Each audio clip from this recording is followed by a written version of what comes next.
Welcome to the SDA Housing Podcast, brought to you by NDIS Property Australia. Before starting this episode, we need to provide a general disclaimer. Information contained in this podcast is general in nature only. It does not take into account the objectives, financial situation, or needs of any particular person. You need to consider your financial situation and needs before making any decisions based on the information in this podcast. And you should consider seeking independent and professional advice for your personal circumstances. All right, let's begin. Hello everybody, my name is Debbie from NDIS Property Australia and you're listening to the SDA Housing Podcast, a show that explains, guides, highlights and brings awareness about all things SDA in this ever-changing NDIS world. Today we have a return guest speaker. It is Jeremy Thornton from Insurance AdvisorNet. Hi Jeremy. G'day Debbie, thanks for welcoming me back. I must have done it right the first time. You did very well the first time, but we often see each other at conferences around the country to do with SDA. Yeah, it's very familiar. Yeah. To be back conversing with you again on a conversation about insurance. Yeah. SDA. And I think it was about a couple of years ago we had our previous episode recorded with you. Yep, that's correct. Yeah, we first really started promoting what we're doing in the SDA space about 2 years ago. So that was the very formation of it. And as the insurance wheel turns extremely slowly, it's kind of evolved over the last 6 or 7 months. So it's probably timely that we catch up and actually let people know. We've been doing some things at the NDISDA conferences over the past 6 months and letting people know and blowing their minds on what could go wrong and what the changes are. So to be able to do it with you today and get it to a wider audience, magic. Absolutely. Well, yeah, the last conference we went to was in Sydney a few weeks ago now. Yeah, in May, yeah. Yeah, and yeah, it surprised me. I wasn't aware that things had changed so much. So it was like, oh, we've got to record another episode to update everybody on what's happening in the insurance world for SDA insurance coverage. Yeah, there were a few jewels on the floor at that conference, to be honest. I might have even been a little bit vocal about it all. And I don't know.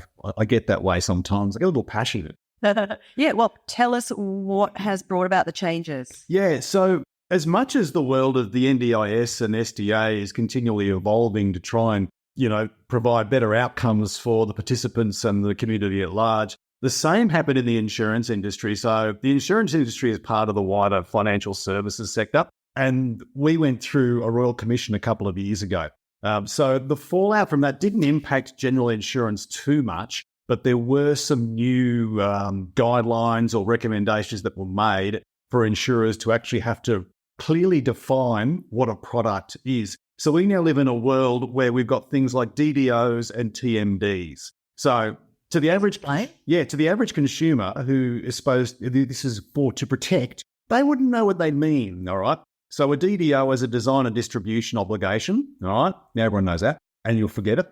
And a TMD is a target market determination. So that basically means that what a TMD is, it defines the class of customers an insurance cover is being designed for, and includes what customers are eligible for it. So that's a whole lot of Royal Commission-based mumbo jumbo that has been designed to make the world better for the consumers. Right. So what that did is, while we were placing cover on a commercial property owner policy for a couple of years, just before Christmas 2023, just when we're all relaxing and getting into Christmas parties and preparing the stretchy pants for Christmas pudding and everything, our insurer says, sorry, from 31st of December, we're no longer going to offer cover on SDA. So that was a mic drop moment, which with 2 weeks to go till Christmas, we're like, well, what do we do? What do we do here? And the reasons being is, their reasons being, is that under a commercial property owner's policy or commercial BizPack, the DDOs and the TMDs didn't match what the product was designed for in their eyes. So they sent it to their legal and compliance people and said, this doesn't meet it. So as much as I've been banging on for the past 2 years about the fact that this is this is a disability care facility in Houses Clothing. That's what an SDA is. So you've got to treat it as a commercial entity for what goes on in there. The reality is, from an insurance point of view, they flipped it and said, no. It's a house. and houses are designed to be lived in. So if a house is designed to be lived in, under the world of TMDs and DDOs and A, B, C, D, E, F, Gs, we can't place that on commercial anymore. We must do that on residential. So when it went to a residential basis, then the residential part of this insurance company said, yeah, but we don't want to underwrite them. Oh, joy, what a Merry Christmas we're having. So the good news is one of the key insurer we've been using actually turned around and over the January and early February phase actually did some work with the compliance and legal teams and the underwriting sides and made them realise that there's no reason why they shouldn't underwrite this product. There's no actual overtly higher risk involved in this, and we should be placing them. So they came to an agreement and we could now place them on a residential landlord policy as long as there is no more than 4 overnight occupants. And that's the kicker there, is under the TMDs, if it's a residential house and there's 4 unrelated maximum living in it, it's deemed to be okay under a residential landlord policy. Right. So that still doesn't cover all SDAs. Correct. Yeah. So the beauty is that the majority of that and the interest on SDA property insurance over the last 6 months in particular has been staggering. In fact, last month alone, I just finished May, we had our biggest month that we've had on record. I think we were doing nearly 5 a day at one stage. And we're only a few days into June and we've already been doing 5 a day. So it shows that from when we started with this 2 years ago, there was a bit of a time lag. So we were getting people who are starting the builds. They're going through the licensing and ticking all those boxes, which are pretty tricky and have to be done. And now with the catch up of builders and materials coming in and everything being signed off, I think we're seeing that builds are being completed and people are moving into houses. So it's been quite busy. So 95% of those have been under 4 occupants, which has been great. If there's more than that, we still have a solution. We can still place them on a commercial property owner policy, but it's with a different insurer. All right. So it goes back to commercial again. Correct. Yeah, correct. So anything 5 or more within is still deemed to be commercial and we can still place that. So it's actually turned out to be a pretty good result at the end of the day because it means on the smaller dwellings, you're actually getting much more tailored products. So the product for a house automatically includes things like theft cover, automatically includes glass cover, which we had to build in before. Things like that are automatically included. And the pricing for that product is at a much more sweet spot for a house because some of the pricing on SDAs by late last year was getting horrendous. It really was getting high. And we're seeing a lot of them have even 60% less than what they were last year. Yeah, quite decent. Yeah. But obviously, again, if there are bigger ones and they do have, 5 or more, and that can happen if we've got an OOA, for example. That's what I was just going to ask you. How is an OOA considered as an overnight resident? Because basically they're not sleeping. The OOAs are working. That's a shift. It's an overnight shift and they shouldn't be sleeping on the job. Yeah, well, yeah, you'd hope not, wouldn't you? Yeah, so basically it comes down, and one of the questions we ask is how many bedrooms and how many is the house designed for? And I can tell you quite honestly, the majority have been 2 to 3 participants with an OOA. So we haven't seen any issues. I think in the past, it was February we started doing this. So in the past 4 months, I think I've had two out of the many that haven't fitted that bill. So that's what we're seeing is a lot of the smaller dwellings are coming online. We've even had a couple of places where there's been like a block of units. There was one where there was 5 units under a single roof line. And within that were actually 8 people. But it was deemed acceptable because there's separation, unit 1, unit 2, unit 3, unit 4. So the insurer actually accepted that as well. So it's capturing the majority of the SDAs. The bigger ones, we've just got to still underwrite on that commercial basis. And look, as you said, there's not going to be a lot of the bigger ones. Seeing a lot less group homes, which is 4 or 5 residents plus carer. Seeing far more of those come to the market, go in the pipeline, the recommendations, both the pricing, SDA price review and the NDIS review that happened last year were to phase out group homes. So I guess this insurance product actually kind of to match. Yeah, it does.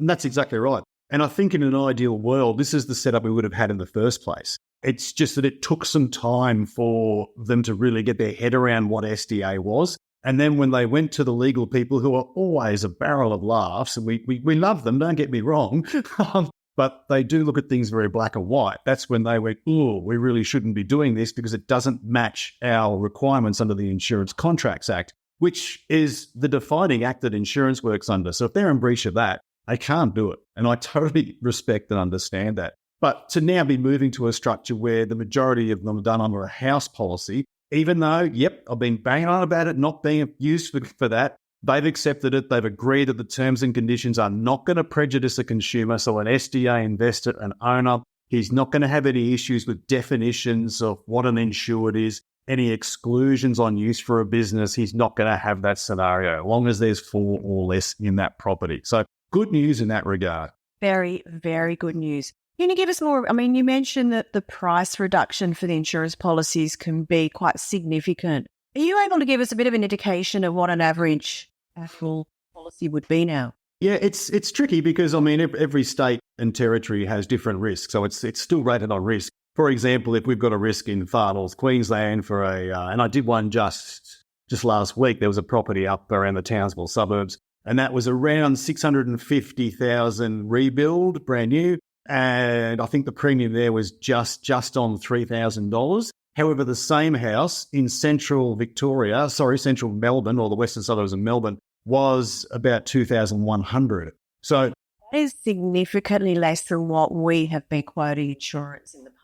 Correct, exactly. Anywhere from 4,000, 5,000, 6,000 a year. That's exactly right. Yeah, and we've had some that are going through the renewal phase at the moment. And last year they paid 5,500, and this year I think one of the girls from my office did one, and it came out at 2,400. So it's a significant difference. Right. More than half. Yeah, more than half. And the reason is because the product, from an insurance perspective, is designed for a dwelling. So they're pricing it accordingly. And to not bore people with, in the background of insurance is a volume game. It's a numbers game. So the more houses they have, if they've got 100 houses, they're collecting a premium on 100 houses, hoping to God that they only have 2 or 3 make claims during the year, then they make money. So that's how the insurance generally works in that regard. So there is significant savings in that regard. We haven't seen anyone come out with a fairly negative result. I'm trying to think if there was one. I don't think there has been so far. Touch wood, it continues that way. But yeah, sorry, Deb, just finish that on pricing. Yeah, it is really based on where you are as well. So, but again, the far north Queensland is probably the highest risk we actually come across, which now we can underwrite. So when we spoke 2 years ago, we couldn't do far north Queensland, far north. It was just going to bring that in because they weren't doing that at all. Correct. Yeah. So we've had a couple in Darwin come through. Northern Western Australia, not yet, but far north Queensland is now not a problem at all. But when we could do it, we did one last year through the other insurer we use, and it was like $8,000 for a dwelling. And that one is now just under 3,000. Sorry. So yeah, big difference. This is fantastic news for investors.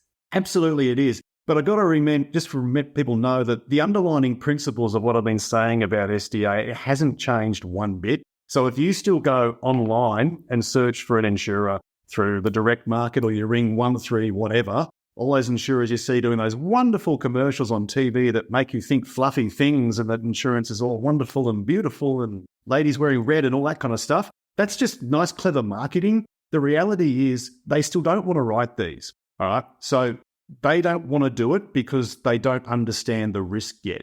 Same as I've only got one insurer who really understand the risk on small dwellings. If I go to my other insurers I can use on residential landlords, they still don't want it. They don't understand it. They deem it community housing, which they see as a high risk. And to a point it is, but they haven't quite understood how to properly underwrite that. Hence, they're not doing it. So we always still say that, look, please talk to an insurance advisor. I'm actually pretty open in that regard. I don't care if you don't use me. I want the whole insurance broking market to know how to do these so they can better help the community. Because the more that do it, the better the outcomes for the SDA investors, which then flows down to the participants who are getting the help they need. Well, I mean, short and sweet, you kind of really covered everything that's changed. And is there anything else that an investor really needs to understand about insurance of their SDA property? Absolutely. So the underlying fact that I've been talking about for a while now, and I keep ramming this, is the contracts you have. So the agreements you have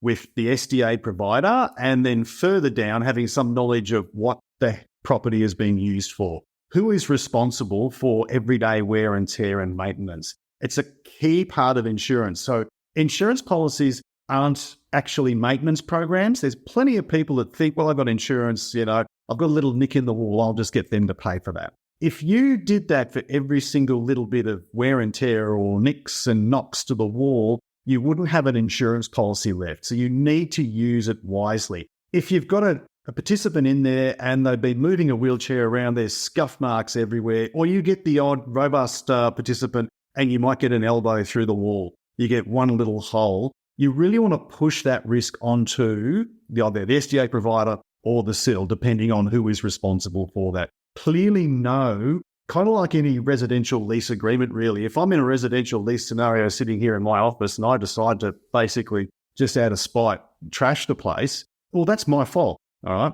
Now, so the participant has a certain level where they don't quite understand what they're doing. We totally respect and understand that. But the SIL or the SDA provider does have a responsibility to maintain that property in a good working condition. They can't then vacate it, for example, which happened to us once, got vacated and the SDA provider contacted our client, the owner, and said, hey, you need to clean up all this damage. Well, it doesn't work that way.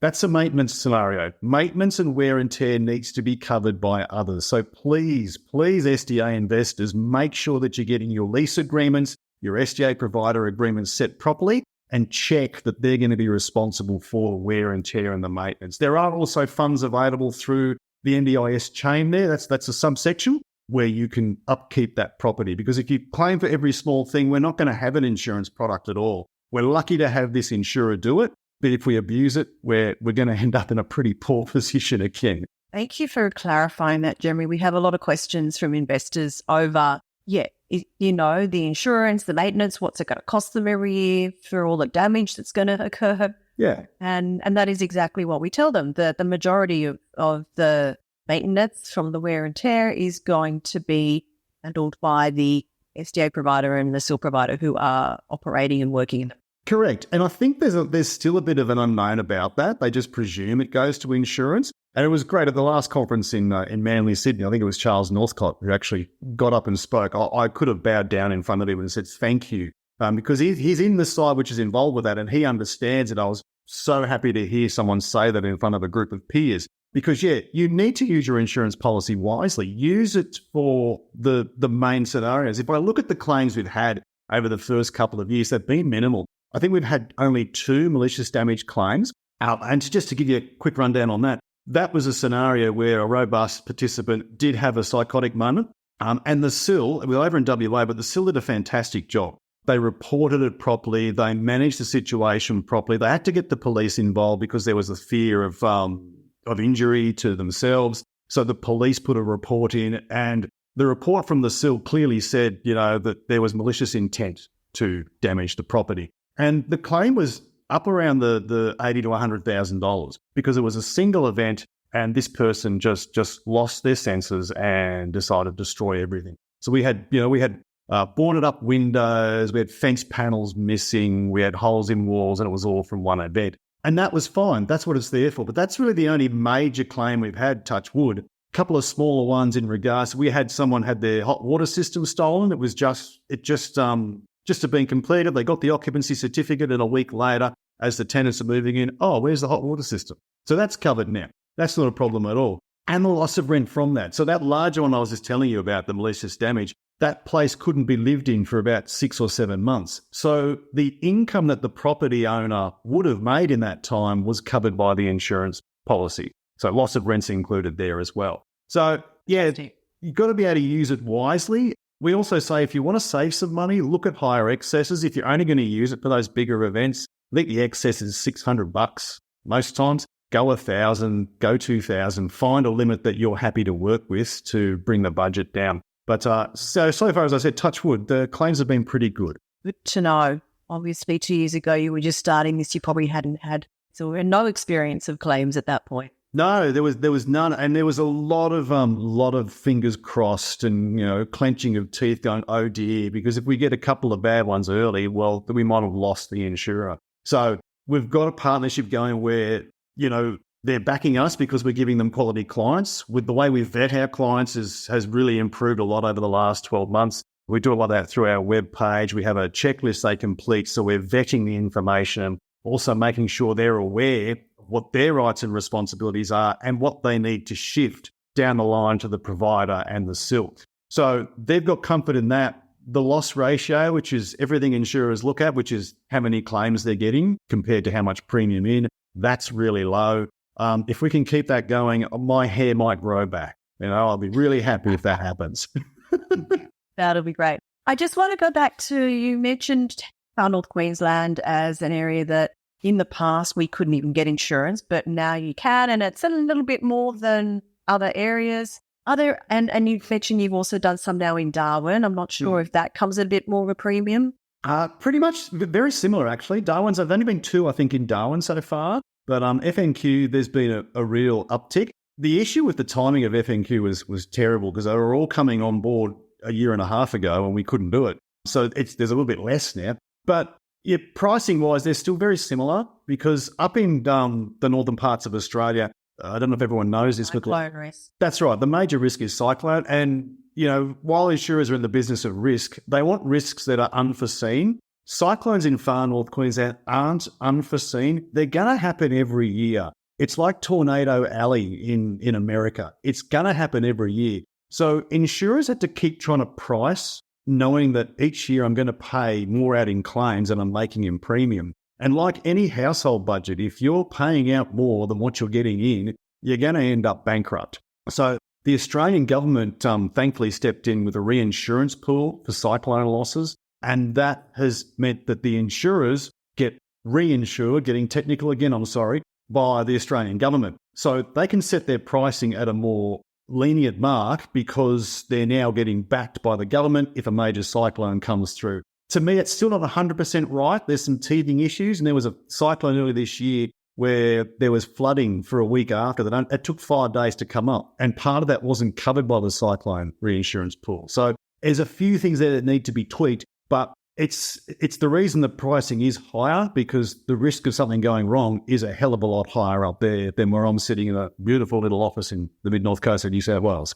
And there are no other areas really that have concerns like that? So obviously the northern part of Australia, it's just all a bit more. Yeah, so the northern part of Australia is, if you put a big blanket over it, that's a major risk. The whole lot is in that regard. But the population, we're great at building populations in areas where things go wrong. So that's what's happened there. The growth of the population on the far north coast is huge. So that's what's happened. Other areas, there are pockets, like where I am, for example, from 2019 to 2022, my area, got smashed by 6 natural disasters, and we're still actually recovering from it. So I'm in an area which I guess you could say was from the Tweed Coast, the border of New South Wales, Queensland, down to Newcastle. That area just got destroyed, and we've had a lot of flood problems in this area. So the insurer, if it is deemed to be in a flood zone, they're going to price it accordingly, but they're isolated. So the mapping that insurers use is really quite precise nowadays. So they can look at my house and go, oh, that's up X degrees compared to the house next door. So the house next door is a higher flood risk, for example. So it's really quite good mapping nowadays. And you may see an odd one where there is a higher fire or flood exposure risk rating. Apart from that, it's all pretty good. Great to hear. Fantastic. Any last words you'd like to leave us with, Jeremy? Oh, you're giving me a chance to talk more. That's dangerous. Love to hear you talk. No, look, my big thing is, please just get advice. And from talking to some of the people, I was in Adelaide earlier in the year and then Sydney only a couple of weeks ago. I think we're coming to Brisbane soon, huh? Woo-hoo, beauty. So the thing is, if you've got an insurance broker now, please use them. But I'm happy to give them advice as well. I don't, I'm not in this game to actually, make millions of dollars out of it. I just want to make sure the community gets the right advice. If you want to use our services, great, please do. Contact details, I'll give you those. sdainsurance.com.au, all right? sdainsurance.com.au. That gets you to our landing page. From there, you can click a Contact Us button, and there's a checklist there where you can fill in to actually get a quote done. So we can handle that for you. But I've recently been advising other insurance advisors on where to place it, all right? So I'm happy to guide that, and you can still use your local advisor who's got your other businesses and other properties and keep things all nice and tidy. So Yeah, please just get advice. Don't rely on the direct market insurers. They're good at what they do, but they don't understand this. They just don't get it. So please get advice. And if we can help you out, sdainsurance.com.au. Thank you so much, Jeremy. It's been a pleasure to have you back to update us in the world of insurance for SDA. Oh, terrific. No, it's great. Always great. And we really thank yourself, Debbie, and Min for the support. It's great to be involved with you guys. Okay, then. Thanks, everybody. See you next time. Thank you. We hope you enjoyed this episode. Please make sure you are subscribed and following us so you can keep in the loop with all of our upcoming episodes. We would really appreciate it if you could leave us a 5-star rating, a written review, and to share this podcast with those that could benefit. Until next time, catch you on the next episode.